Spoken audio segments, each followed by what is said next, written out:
à tous, bienvenue dans cette nouvelle vidéo tuto Art Journal et aujourd'hui nous allons travailler les ours, en tout cas un ours pirate de la nouvelle collection Globetrotter de Shoe and Flowers et je vous le montre très rapidement, mais pour ça je vais utiliser 3 planches de tampons, je vais utiliser beaucoup d'aquarelles différentes, ça je vais vous en parler au moment de la colorisation et au moment également de la réalisation de mon fond. Je le rappelle ici, comme toujours vous retrouvez tout le matériel utilisé en descriptif de la vidéo ainsi que tous les combos couleurs, donc allez bien voir le descriptif avant de me demander des références de produits parce que si c'est dans le descriptif je vous y renverrai de toute façon. Alors je travaille dans un carnet d'Art Journal, ça fait longtemps que je ne l'avais pas sorti ce carnet. C'est un carnet d'Art Journal d'Ina Wackley, c'est un journal, vous le voyez, en format carré qui fait, si je ne me trompe pas, j'ai la règle, je vais pas me tromper puisque je vais le mesurer en temps réel, qui fait voilà 14 cm de côté, mais surtout l'intérêt de ce carnet c'est qu'il est fait en papier aquarelle. Papier aquarelle, accrochez-vous bien, en 440 grammes. Donc cet Art Journal, il est vraiment dédié aux techniques humides puisque le papier à 440 grammes, ça permet vraiment de supporter beaucoup d'eau, beaucoup de couches d'aquarelle ou beaucoup de couches de couleurs, de techniques humides diverses et variées. Je trouve pour ma part, mais vous faites bien évidemment ce que vous voulez, qu'il serait dommage d'utiliser ce carnet pour d'autres techniques comme les acryliques ou voilà des choses moins humides puisque voilà, ce papier est vraiment idéal pour travailler des fonds à l'aquarelle.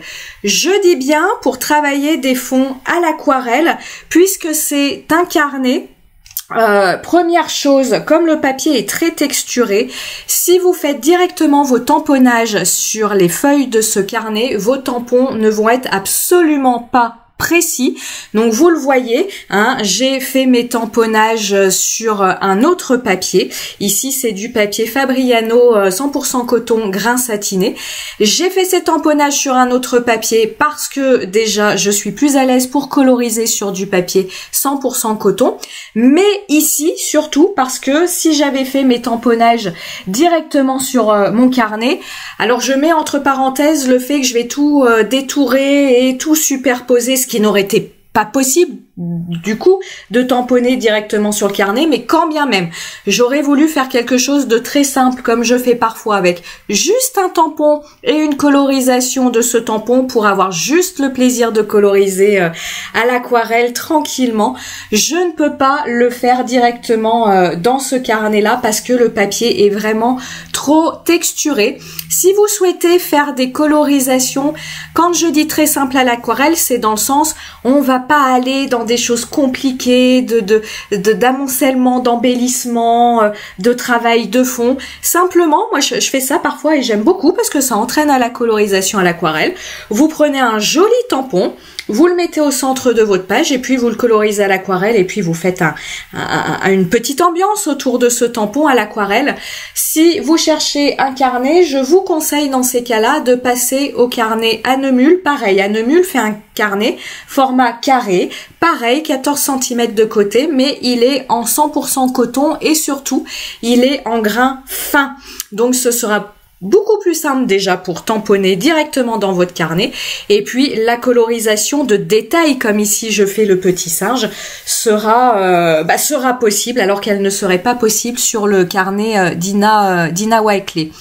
Deuxième chose, sur le carnet de Dina Wackley, vous pouvez aisément faire des fonds à l'aquarelle. Ce qui va être plus compliqué, comme le papier est très épais, il va facilement boire votre aquarelle. Vous ne pourrez de fait, alors On peut le faire, je l'ai fait, mais ça demande de faire plusieurs couches. Vous pourrez difficilement faire des motifs à l'aquarelle, c'est-à-dire si vous voulez faire un fond avec des dessins de feuilles, des motifs de fleurs ou que sais-je, parce qu'il boit énormément l'aquarelle, ça va être très compliqué d'avoir quelque chose de très... comment on va dire, de très précis. Hein, il faudra sans arrêt recharger votre pinceau et ça peut être un petit peu agaçant. Je l'avais fait l'année dernière pour une ancienne page et je ne l'ai pas refait pour ces raisons-là. Pareil, si un jour je souhaite faire un fond avec des feuilles, avec des motifs fleurs ou que sais-je, je passerai sur mon carnet à Neumule. On va parler maintenant des aquarelles. Je vais pas vous parler pour l'instant colorisation à l'aquarelle parce que j'avais réfléchi à des petites choses à vous dire par rapport aux aquarelles. Pour le fond, j'ai utilisé l'aquarelle Isaro, la couleur Rêve Tropical. Je n'ai pas toutes les couleurs de chez Isaro, je n'ai pas testé toutes les couleurs. Moi, je peux vous parler de cette couleur-là. Pourquoi j'ai choisi cette couleur-là? C'est un bleu turquoise très clair et qui est un petit peu nacré, un petit peu pailleté. C'est une très jolie couleur. Mais, alors c'est pas un mais négatif, c'est un mais pour mettre du relief à mon propos, mais c'est une couleur extrêmement transparente.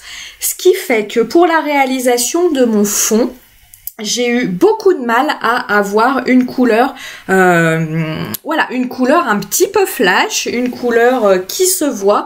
J'ai dû rajouter du turquoise Ophthalo de chez Sennelier, où on est à peu près sur la même teinte, mais sur quelque chose de beaucoup plus dynamique comme couleur, de beaucoup moins transparent, pour avoir un fond comme ça un petit peu texturé. J'ai utilisé cette même couleur, donc ce mélange turquoise Ophthalo de chez Sennelier et Rêve Tropical de chez Isaro pour le fond. Là, vous voyez de ma bouteille. Pour le fond de ma bouteille, si vous le voyez à l'écran, j'ai quelque chose avec plein d'auréoles. C'est voulu. Si vous voulez un fond avec des auréoles, n'hésitez pas à prendre du papier coton. Hein. Alors parfois je vous dis, prenez du papier cellulose. Alors c'est vrai que le papier cellulose, des auréoles, vous allez en avoir plein. Mais si vous êtes sur du papier coton, les auréoles, vous allez les avoir si vous utilisez préférentiellement du papier à grains satiné. Pourquoi? Parce que le papier à grains satiné n'aspire pas l'eau. Ce papier retient l'eau à la surface de votre papier. Et c'est ce qui vous permet, vous faites une première couche d'aquarelle et puis après, vous attendez un tout petit peu quand même que le papier boive votre aquarelle. Et après, vous venez comme ça tapoter votre couche de couleur avec un pinceau bien gorgé d'eau. Et c'est comme ça que vous allez avoir ces auréoles qui vont se former. Cette texture-là, vous allez avoir beaucoup plus de mal à l'obtenir avec du papier 100% coton à grains fins, puisque ce papier est préférentiellement, je vais pas dire dédié, mais c'est plus simple de réaliser des dégradés avec le papier à grains fins, puisque contrairement au grain satiné, il va lui aspirer l'eau, ce qui fait que ça va garder l'humidité dans le papier bien plus longtemps que le papier à grain satiné, et ça va nous permettre de travailler nos dégradés de façon bien plus aisée que le papier à grain satiné. Mais voilà, je pouvais pas faire la bouteille d'un côté sur tel papier, le bateau de l'autre côté sur un autre papier, coller tout ça en plus dans un carnet, j'aurais eu un truc qui aurait fait 10 cm d'épaisseur. Donc à un moment, faut faire des choix, et là j'avais vraiment envie de ce fond avec des auréoles, d'où le choix de ce papier. Donc, l'aquarelle Isaro, encore une fois, je n'ai testé qu'une couleur, je ne vais donc pas généraliser à toutes les autres couleurs de chez Isaro, mais vraiment, cette couleur, elle est très jolie, vous le voyez à l'écran, mais très transparente. Pour tout vous dire, j'ai utilisé un quart du tube, rien que pour faire mon fond, tellement j'arrivais pas à avoir quelque chose de voilà, d'intense au niveau de la couleur, ce qui m'a un petit peu agacée, puisqu'avec toutes mes autres aquarelles, j'obtiens quelque chose, voilà, de très flash, avec une toute petite noisette d'aquarelle et non pas un quart de tube. Voilà pour cette aquarelle là.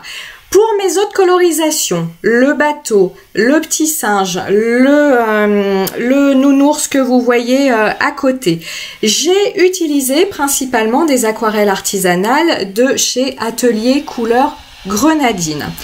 Pareil, c'était un choix parce que j'avais envie d'utiliser ces couleurs, donc j'ai sorti ma palette et j'ai eu la réflexion pendant que je faisais ma colorisation que les aquarelles artisanales vont avoir des couleurs très particulières par rapport aux aquarelles, comment on va dire, plus, je vais pas dire grand public, mais qu'on trouve partout, je trouve pas mon mot, plus commercialisé, comme Sennelier, comme Daniel Smith, Van Gogh, etc., etc.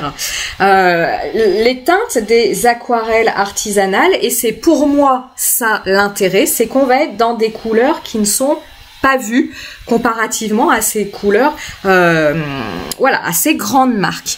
L'avantage de ça, c'est que quand on est collectionneuse de couleurs, comme dit mon fils, c'est comme ça qu'il m'appelle, et ben ça me ravit. Voilà, ça me fait plein de couleurs différentes.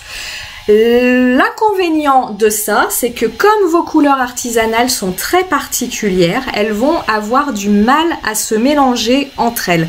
Lorsque j'ai voulu faire des mélanges avec mes aquarelles ici pour obtenir des teintes, la teinte que j'avais dans la tête, j'allais très facilement vers ces fameuses couleurs boueuses, vers ces fameuses couleurs terne, parce que je pense que la recette de ces couleurs artisanales, alors évidemment nos créatrices gardent leurs recettes précieusement, mais je pense que les recettes de ces couleurs artisanales sont parfois complexes, sont parfois faites de plusieurs pigments, et comme on en avait parlé dans une autre vidéo, à plus une aquarelle est faite de nombreux pigments, à moins vous pouvez la mélanger avec d'autres aquarelles, parce que à plus vous rajoutez, vous mélangez des pigments ensemble, à plus vous tendez vers ces couleurs boueuses, ou en tout cas vers des couleurs qui vont se ternir.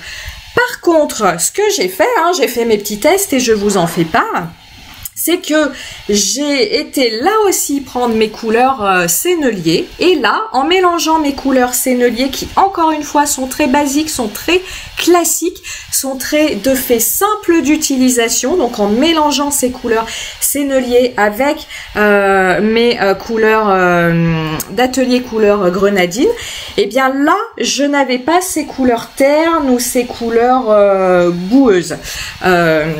Donc, c'est ma réflexion, je vous en fais part. Les aquarelles artisanales, c'est super, moi je suis complètement fan, mais attention, il faut, je pense, bien garder en tête que lorsque vous allez acheter une couleur, ça va être quand même globalement pour l'utiliser pure cette couleur, et non pas pour essayer de la mélanger avec d'autres couleurs, parce que les mélanges vont être très compliqué. À l'inverse, si vous voulez, et c'est quand même essentiel en aquarelle, si vous voulez travailler vos mélanges, découvrir vos couleurs, découvrir les mélanges de couleurs à l'aquarelle, partez plus sur des aquarelles dites classiques, des aquarelles basiques, et moi je vous recommande toujours, parce qu'elles sont très très bien, les aquarelles de chez Sennelier. Ils ont une bonne gamme de couleurs. Et là encore, les recettes, comme je vous dis, sont pas... ils les mettent sur leur godet ou sur leur tube. Ils vous disent les pigments qui composent leur couleur. Et on voit que les recettes sont pas très compliquées. Alors quand je dis très compliqué, moi je ne le ferai pas. Mais dans le sens, c'est pas composé de plein de pigments. Et ça vous permet comme ça de travailler vos mélanges de façon beaucoup plus simple qu'avec des aquarelles artisanales. Vous le voyez à l'écran, Mes colorisations ont été faites. Je ne vous ai pas proposé toutes les colorisations pour la vidéo parce qu'elle fait déjà 20 minutes et tout le monde ne va pas aller au bout des 20 minutes de vidéo. Je vous ai pas fait l'ourson, je crois, j'ai pas fait la roue, j'ai pas fait les feuilles. Donc par exemple pour les feuilles, j'ai utilisé des différents verres de chez Marie Jane Atelier Couleur Grenadine. Il faut que je prenne de bonnes habitudes et je suis venue ajouter des touches de rouge. Ce rouge, c'est le marron de Périlène. C'est bizarre hein, de dire le rouge c'est le marron, mais c'est comme ça. Le rouge c'est le marron de Périlène de chez Sennelier. Le bleu, tout ce qui va être bleu, ça c'est de chez pareil, Atelier Couleur Grenadine. Je n'ai pas touché la couleur. Les petites bottines, le petit, je sais plus comment on appelle ça, mais le petit chapeau de mon ourson, la petite roue, le petit gilet du singe, c'est une couleur, des couleurs VF et c'est la couleur bergamote si ma mémoire ne me fait pas défaut. J'utilise pour créer mon Polaroid, je suis venue le détourer dans un papier de la collection de Chou Flowers, la collection Globetrotter, et en fait je suis partie de ce papier pour faire mon combo couleur, c'est-à-dire que ce papier, les rayures sont de la couleur de cette couleur des ateliers VF, hein, la couleur bergamote. Donc je suis partie de cette couleur et après j'ai tranquillement construit mon combo couleur autour de ce bleu rêve tropical de chez Isaro et autour de cette couleur bergamote de les couleurs VF. Donc vous voyez, j'ai détouré, donc c'est un die de la Fée du Scrap, je l'ai détouré dans du papier de Chou Flowers et le fond de mon Polaroid, je l'ai fait dans, je crois, du papier Pantone, hein, un papier vraiment basique, et je suis venue comme ça mettre une couche, la même couche d'aquarelle que mon fond. Sur le papier Pantone, l'aquarelle, en tout cas cette couleur-là, ressort de façon plus flash, ce que je voulais pour mon fond, par rapport à mon papier de mon carnet d'Ina Wackley. Sur ma bouteille, pour renforcer l'effet de vert, je suis venue ajouter du Glossy Accent et pour équilibrer un peu le tout, j'en ai mis sur le petit chapeau de mon singe et le petit chapeau de mon ours. Quelques drops avec le Crystal Drop noir ivoire de chez Nuvo pour compléter ma page. Alors vous le voyez, j'ai un toc. Alors je suis psychologue, c'est un abus de langage parce que ça n'est pas un toc. J'ai une habitude, je fais toujours mes drops par 3. J'essaye des fois d'en faire que 2, mais je trouve qu'il leur manque un petit frère quand je n'en fais que 2. Alors je fais toujours ça par 3 et je vous fais le pari. Dans toutes mes vidéos où je fais des drops, je fais toujours ça par 3. J'ai attendu longtemps, j'ai mis ça de côté, ça a passé, ça a séché toute la nuit, hein, parce qu'il y a une sacrée couche de glossy sur ma bouteille. Et une fois que c'est sec, j'ai mis du marqueur blanc Artistro. Je vous le répète, le marqueur blanc Artistro va très bien pour faire voilà, nos petites touches de lumière sur nos réalisations, hein, vous voyez. Il ressort bien, à condition de pas être pressé et de bien laisser sécher sa réalisation. J'espère que cette page vous aura plu. J'espère que voilà, les petites informations et les petites réflexions que j'ai pu avoir et que je vous ai transmises ici vous auront apporté un petit quelque chose. On se retrouve comme d'habitude mercredi prochain pour un nouveau tuto vidéo et moi je vous dis à très bientôt. Ciao ciao.